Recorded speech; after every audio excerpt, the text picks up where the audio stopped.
மாடி தோட்டத்தில் நம்ம ஆசையாக செடிகள் வளர்க்கும்போது அது இந்த சின்ன தொட்டிலேயே நம்ம கொடுக்குற மண்ணுலேயே இவ்வளோ பூக்களும் வரணும், நிறைய காய்களும் வரணும்னு ஆசைப்படுவோம். அது நியாயமான ஆசை தானேங்க. அதுக்காக நம்ம நிறைய உரங்கள் கொடுப்போம், பூச்சி தாக்குதல் வராமல் நிறையா பூச்சி மருந்து அடிப்போம். அப்படி நம்ம நல்லாவே பாதுகாத்துக்கிட்டு தான் வருவோம். இருந்தாலும் இந்த பூச்சி தாக்குதலும் இந்த நோய் தாக்குதலும் செடிகளுக்கு அடிக்கடி வருங்க.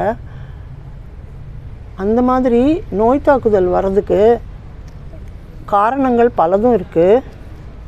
இந்த நோய் மண்ணுனாலேயும் வரும், இந்த தண்டுகளில் வரும், இலைகளில் வரும். அந்த மாதிரி நோய்கள் வந்ததுன்னா அதை எப்படி நம்ம ஒரே ஒரு மூலிகையை வச்சு நம்ம இன்றைக்கி ஒரு பெஸ்டிசைட் அடித்து அதை நிவர்த்தி பண்ணலாம் அப்படிங்கிறது தான் இந்த வீடியோவில் பார்க்க போகிறோம். இதில் நம்ம புரிஞ்சுக்க வேண்டிய விஷயம் ஒன்று என்னென்னா, இந்த செடிகளுக்கு பூச்சி தாக்குதலும் வரும், நோய் தாக்குதலும் வரும். நோய் தாக்குதல் வேறு, பூச்சி தாக்குதல் வேறு.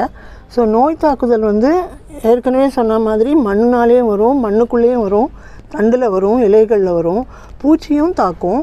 ஸோ பூச்சி தாக்குதலுக்கு உண்டானதை நம்ம வராமையே தடுக்கலாம். அதே மாதிரி நோய் தாக்குதலும் வராமையே தடுக்கலாம். So prevention is better than க்யூர்ங்கிற மாதிரி முன்னெச்சரிக்கையாகவே பூச்சி வரணும்னு காத்துன்னு இருக்காமல், நோய் தாக்கணும்னு காத்துன்னு இருக்காமல், நோய் வர்றதுக்கு முன்னாடியே அடித்து விடலாம் ஒரு பெஸ்டிசைடு. அதுதான் இன்றைக்கி நான் தயாரித்து கொண்டு வந்திருக்கேன். எப்படி தயாரிக்கணும், எப்போ கொடுக்கலாம், எந்த விகிதத்தில் கொடுக்கலாம் அப்படிங்கிற டீட்டெயில்ஸ் எல்லாம் சொல்கிறேன். இதுக்கு ஒரே ஒரு மூலிகை தாங்க வேணும். அதுதான் இங்கே மஞ்சள் தூள்.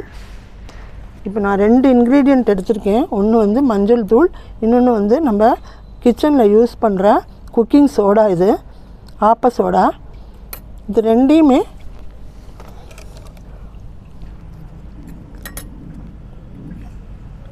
இந்த அளவில் எடுத்திருக்கேன் பாருங்கள். இது ஒரு மருந்து அளக்கிற மூடி. இந்த மூடி தான் நான் அளவாக எப்போவுமே வச்சுக்கிறேன். இதில் பாதி எடுத்தால் 2.5 கிராம் அளவு வரும். ஸோ இப்போ நான் இந்த ஆப்ப சோடாவை 2.5 கிராம் அளவுக்கு எடுத்துருக்கேன்.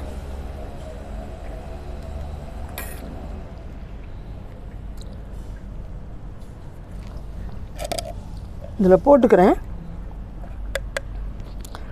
அதே அளவில் இந்த மஞ்சள் தூளையும் எடுத்துக்கிறேன்.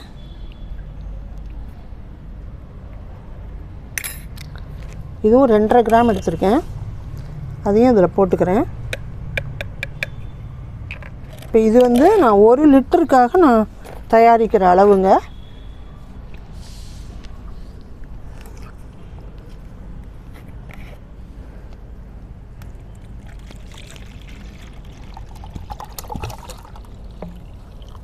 இதை நல்லா மிக்ஸ் பண்ணிவிட்டு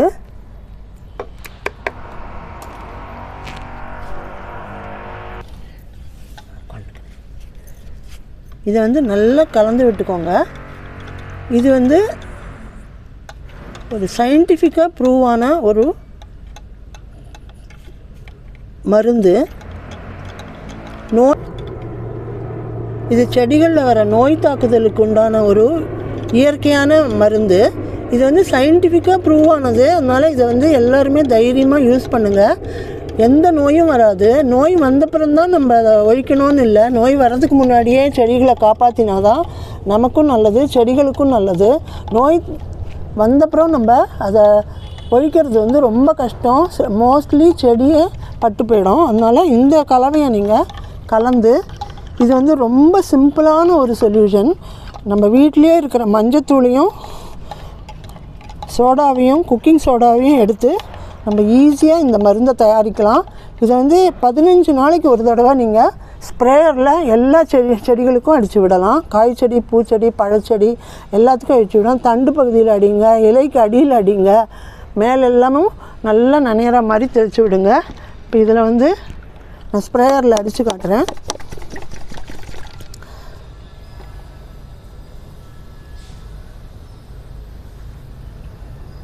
செடிகளில் எல்லா பாகத்துலேயும் அடித்து விடுங்க. இப்போ இதில் எந்த பூச்சி தாக்குதலும் இல்லை.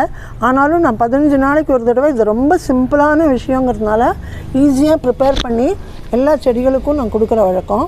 அதனால தான் எந்த பூச்சியும் இல்லை பாருங்கள்.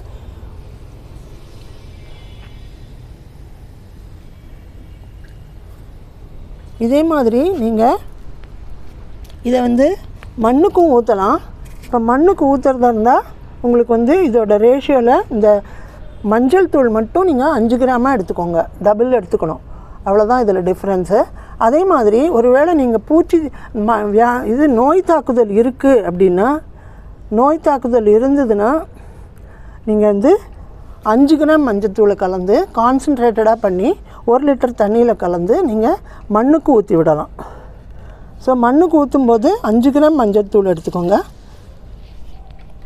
ஸ்ப்ரே பண்ணும்போது, நோய் இல்லாத போது ஸ்ப்ரே பண்ணும்போது 2.5 கிராம் வச்சு கலந்து எடுத்துக்கோங்க. இப்போ இதில் இன்னொன்று கவனிக்க வேண்டியது நம்ம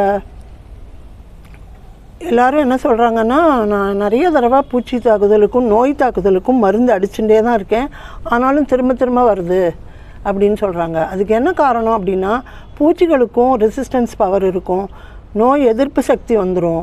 அப்போ அதுங்களுக்கு நம்ம அடிக்கிற மருந்துக்கு எந்த எஃபெக்ட்டுமே இல்லாமல் திரும்ப திரும்ப வரும். அதனால தான் எப்பவுமே இந்த பெஸ்டிசைடோ இன்செக்டிசைடோ நோய் தாக்குதலுக்கு உண்டான மருந்துகளோ நம்ம இயற்கையாக தயாரித்து அடிக்கும்போது அதை மாற்றி மாற்றி கொடுக்கணும். ஒரே மாதிரி நீம் ஆயிலே கொடுக்கறது, அப்படி இல்லைன்னா இந்த மாதிரி மஞ்சள் தூளே கொடுக்கறது, அந்த மாதிரி இல்லாமல் மாற்றி மாற்றி கொடுத்துட்டே இருந்தீங்கன்னா தான் அந்த பூச்சிகளும் நோய் எதிர்ப்பு சக்தியை குறைச்சிட்டு வராமல் இருக்கும்.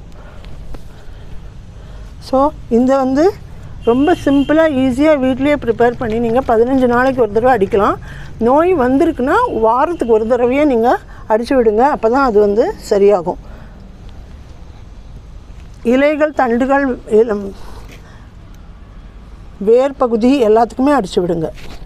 இப்போது இந்த சொல்யூஷனை இன்னும் எந்த விதத்துலலாம் நம்ம இந்த 2.5 கிராம் சொல்யூஷன் இதை நம்ம இன்னும் எதுக்கெல்லாம் பயன்படுத்தலாம் அப்படிங்கிற டிப்ஸும் நான் சொல்லிடுறேன் இந்த வீடியோவில்.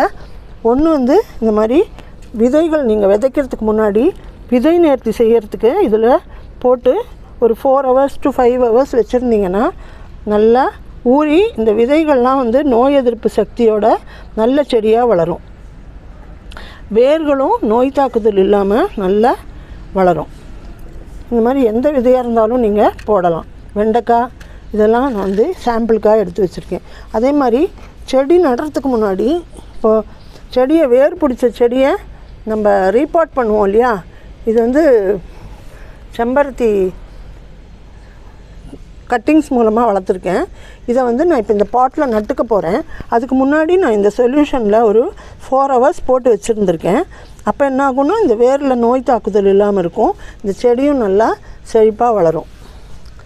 ஸோ இதை இப்போது இந்த தொட்டியில் நட்டுக்கலாம். ஸோ விதை நேர்த்தி பண்ணுறதுக்கும் இந்த சொல்யூஷன் யூஸ் ஆகும். அதே மாதிரி ரீபாட் பண்ணுறதுக்கு முன்னாடி நாற்றுக்களை வேறு தொட்டிக்கு மாற்றி நடுறதுக்கு முன்னாடியும் நீங்கள் இதில் கொஞ்சம் நேரம் போட்டு ஊற வச்சுட்டு அப்புறம் நட்டிங்கன்னா அந்த செடி ரொம்ப ஹெல்த்தியாக வளரும், எந்த நோயும் அண்டாது. ஸோ நோய் தாக்குதலுக்கு உண்டானது பூச்சி தாக்குதல்னு நான் சொல்லலை, நோய் தாக்குதலுக்கு உண்டான ஒரு சயின்டிஃபிக்காக ப்ரூவான ஒரு நல்ல ஒற்றை மூலிகை கொண்ட ஒரு மருந்து தான் இன்றைக்கி தயாரித்து காமிச்சிருக்கேன். இது ரொம்ப எஃபெக்டிவாக இருக்கும். நீங்கள் மண்ணுக்கும் ஊற்றலாம், ஸ்ப்ரேயும் பண்ணலாம். இந்த வீடியோ பிடிச்சிருந்தா யூஸ்ஃபுல்லாக இருக்குதுன்னு நினச்சிங்கன்னா லைக் பண்ணுங்கள், ஷேர் பண்ணுங்கள், சப்ஸ்கிரைப் பண்ணுங்கள். அடுத்த வீடியோவில் ஒரு நல்ல இன்ஃபர்மேஷனோட உங்களை சந்திக்கிறேன். தேங்க்யூ.